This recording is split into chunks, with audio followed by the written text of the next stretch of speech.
You're being selfish, Rachel. Mom's words cut through the kitchen air like a knife. Your sister needs you. The business needs you. College can wait. I stood there, acceptance letter from MIT clutched in my hand, watching my dreams crumble in real time. It was 2015 and at 18, I'd just achieved what I'd worked toward my entire academic career, full scholarship to study computer science at one of the best tech schools in the world. But all my mother saw was a babysitter trying to abandon her post. Emily is 6, I argued, trying to keep my voice steady. She needs a proper nanny, not a sister sacrificing her future.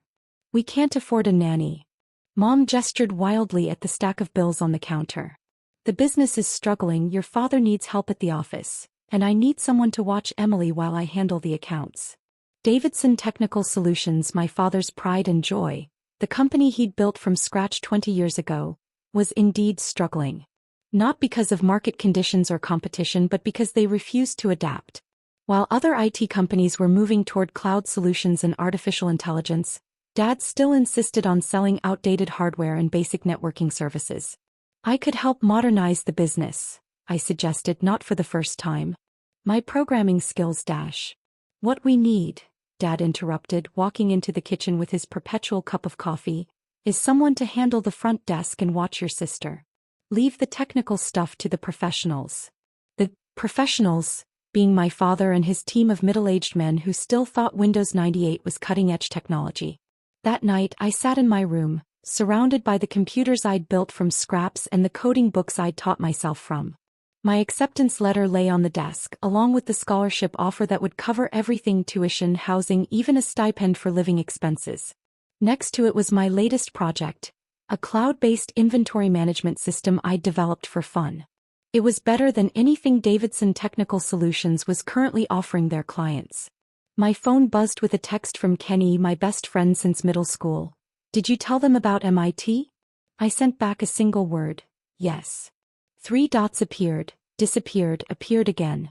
Finally, Plan B. Plan B. Kenny and I had been working on it for months, a tech startup focused on modern business solutions. We had the skills, the vision, and thanks to Kenny's uncle, a venture capitalist who'd actually bothered to look at our business plan, we had potential funding. Plan B, I texted back. The next morning I walked into the kitchen with 2 envelopes. One contained my letter declining MIT's offer. The other held my resignation from my unofficial positions as both office receptionist and full-time babysitter. What's this? Mom asked, taking the first envelope. I'm not going to MIT, I said, watching their faces light up with satisfaction. I'm staying local. Finally seeing sense, Dad muttered into his coffee. I'll be attending night classes at State, I continued. During the day I'll be working. Good, Mom smiled. Emily will be so happy dash. Not here, I cut her off, handing them the second envelope. I've accepted a position with a startup tech company. The explosion was immediate and predictable. A startup. You're abandoning your family. What about Emily? The business needs you. I let them vent, their words washing over me like rain on a window. When they finally ran out of steam, I spoke quietly but firmly. I've arranged for Mrs. Peterson next door to watch Emily after school. She's a retired teacher and her rates are reasonable. I've also documented all my receptionist duties and created training materials for my replacement. My last day will be in 2 weeks. This is ridiculous, Dad spluttered. What startup would hire an 18-year-old with no college degree? I smiled, gathering my things from my last few weeks at the front desk of Davidson Technical Solutions. One that I'm founding. Their laughter followed me out the door. 8 years later, I sat in my corner office on the 40th floor of the Peterson Technology Center, named after Mrs. Peterson, who'd become our first angel investor, reading an acquisition proposal. Davidson Technical Solutions was up for sale, its outdated business model finally having run its course. My secretary, yes, the irony wasn't lost on me, placed a steaming cup of coffee on my desk. Your parents are here for the meeting. I smiled, straightening my CO nameplate. Send them in. They hadn't changed much in 8 years. Dad still wore the same style of off-the-rack suits, though this one hung looser on his frame. Stress weight loss probably. Mom still carried her oversized leather portfolio, stuffed with paper receipts and handwritten ledgers. a relic of her resistance to digital bookkeeping. What had changed was their demeanor. Gone was the commanding presence they'd wielded in our kitchen 8 years ago. Now they moved uncertainly like actors who'd forgotten their lines. "Mr. and Mrs. Davidson," my assistant announced formally, ushering them in. "Here to discuss the acquisition proposal." Their eyes darted around my office, taking in the wall of industry awards, the holographic display of our global operations, the subtle but unmistakable signs of success that surrounded them. "Please sit," I gestured to the chairs in front of my desk. Modern, ergonomic pieces that probably cost more than Dad's first server room. "We're here to meet with the CEO, Dad said, his voice carrying a shadow of its former authority. "Peterson Technologies CEO." "You are," I replied, enjoying the moment their eyes finally focused on my nameplate. "Rachel Davidson, Chief Executive Officer and founder of Peterson Technology Solutions." Mom's portfolio slipped from her fingers, scattering papers across my polished floor. Dad's face went through a fascinating series of color changes. This is impossible," he stammered. "You're just what, Dad? Just the receptionist? Just the babysitter? Just the daughter you told to forget college and know her place?" My assistant quietly gathered Mom's scattered papers, arranging them neatly before slipping out of the office. "How?" Mom whispered. Remember that startup I mentioned? The one you laughed at?" I pulled up our company profile on the holographic display. Peterson Technology Solutions. Currently valued at $4.2 billion. Global leader in cloud-based business solutions and AI-driven systems integration. The numbers floated in the air between us. Revenue projections, market share, growth metrics. All the things Davidson Technical Solutions had failed to achieve. "That's why you named it Peterson," Dad said slowly. "After the neighbor who watched Emily." "Mrs. Peterson did more than watch Emily," I corrected. "She believed in me. In us. She invested her entire retirement savings in our startup." I smiled at the memory. Said she'd rather bet on the future than cling to the past. "Us." Mom caught the word. "Who else?" "Kenichon, my CTO. Remember him? The computer nerd you told me to stop hanging around with? He's worth about $800 million now." I leaned back in my chair. "And before you ask, yes, Emily invested too. Her college fund, the one you never started because you were too busy keeping the business afloat. I set it up for her. She owns quite a few shares now." The silence that followed was heavy with regret and realization. "Now," I continued, pulling up Davidson Technical Solutions financials, "let's discuss why you're here. Your company is failing.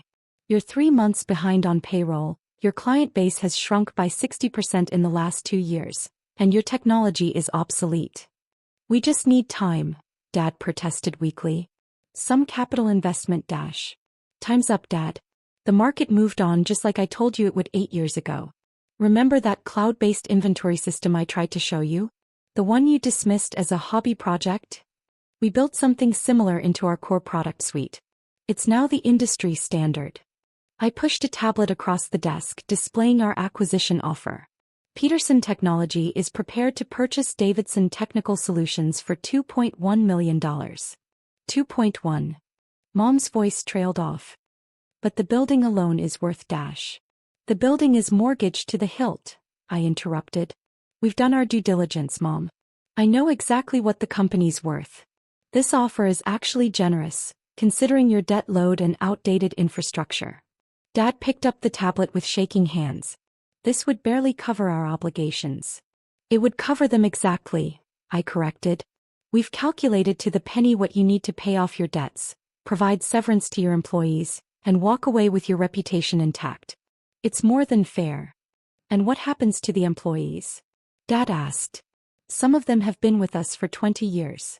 The loyal employees you manage to retain will be offered positions within Peterson Technology," I replied, pulling up another document. "We've already evaluated their skills and created transition plans. Those willing to undergo our training program will have a place here." "And us?" Mom's voice was small, uncertain. I studied them for a moment, these parents who had tried to clip my wings, who had seen my ambition as a threat rather than a gift.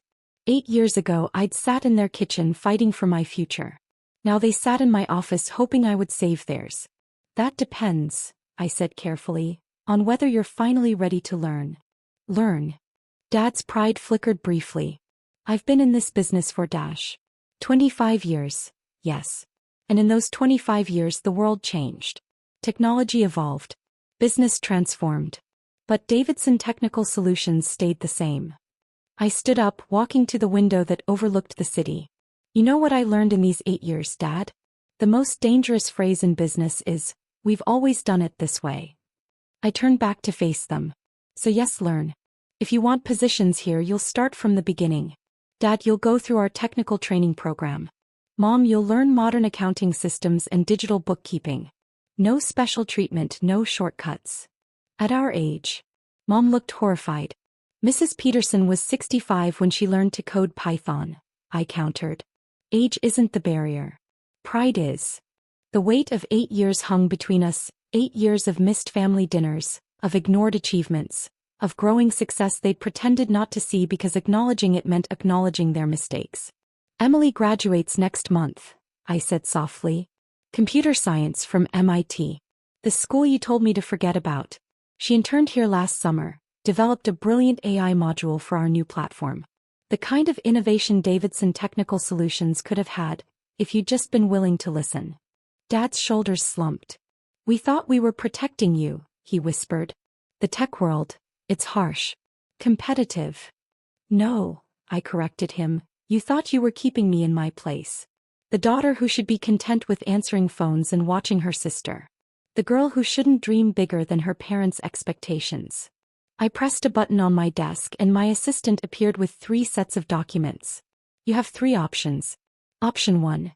Take the acquisition offer, walk away, try to start over somewhere else. Option 2. Accept the offer and the positions we're offering, commit to learning and growing with the company. Option 3. Decline everything and watch Davidson Technical Solutions continue its decline into bankruptcy. Mom reached for the papers with trembling hands. Which would you choose? 8 years ago you gave me no choice, I replied. Today I'm giving you 3. The decision is yours. 3 months after that meeting in my office, I stood in our company's training center, watching through the observation window as my father struggled with a basic coding exercise. His face, creased with concentration, reminded me of my own early days learning to program. He'd chosen option 2. They both had. Pride, as it turned out, was more flexible when faced with the prospect of total failure. Mom was in another part of the building attending a digital accounting certification course. Her leather portfolio had been replaced by a tablet, though she still occasionally reached for a phantom pen to make phantom notes in a phantom ledger. They're trying, Kenny said, appearing beside me with 2 cups of coffee. He handed me one, his wedding ring catching the light. He'd married my sister Emily last year. A plot twist none of us had seen coming. Your dad actually stayed late yesterday to finish his Python assignment. Never thought I'd see the day, I murmured, watching Dad raise his hand to ask the instructor a question. The same instructor he would have dismissed as too young to know anything just a few months ago. My phone buzzed, a text from Emily. Just landed. Coming straight to the office. How are they doing? Emily had accepted a position as our head of AI development right after graduation. The sister I'd been ordered to babysit was now one of our most valuable innovators. Your parents are adjusting, I texted back. Dad just learned about loops. Mom discovered cloud storage last week. Small steps. The transformation wasn't just professional. Something had shifted in our family dynamics too. The first time Dad successfully debugged his own code, he'd called me at midnight, excitement making his voice young again. Mom had cried when she completed her first digital quarterly report, admitting that maybe, just maybe, there was a better way than her paper ledgers. But it wasn't all smooth sailing. There were moments of frustration, of old habits trying to reassert themselves. Dad still occasionally tried to pull rank, forgetting he was now an entry-level trainee.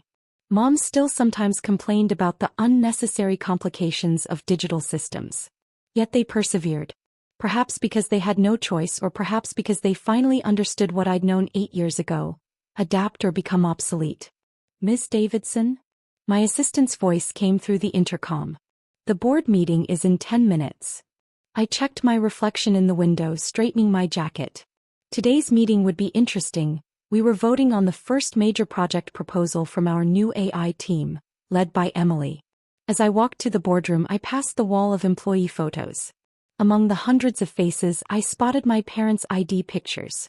No longer the confident business owners, but earnest learners starting over in their 50s.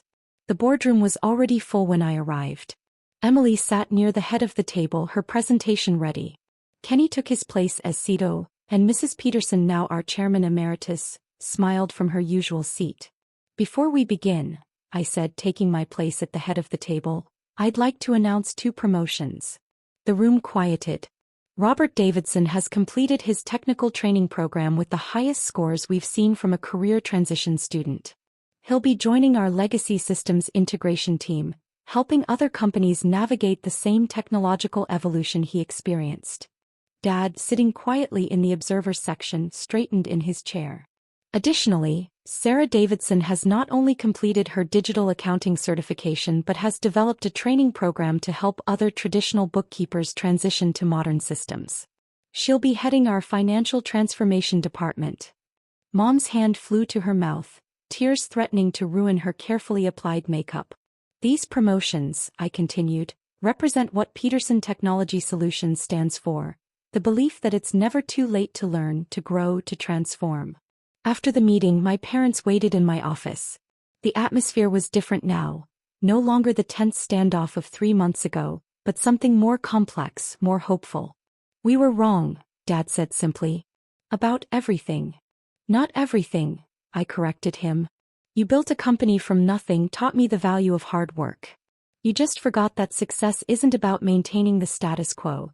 It's about having the courage to change." "I understand now," Mom added quietly, "why you couldn't stay and babysit Emily. You had to build this. Had to prove us wrong."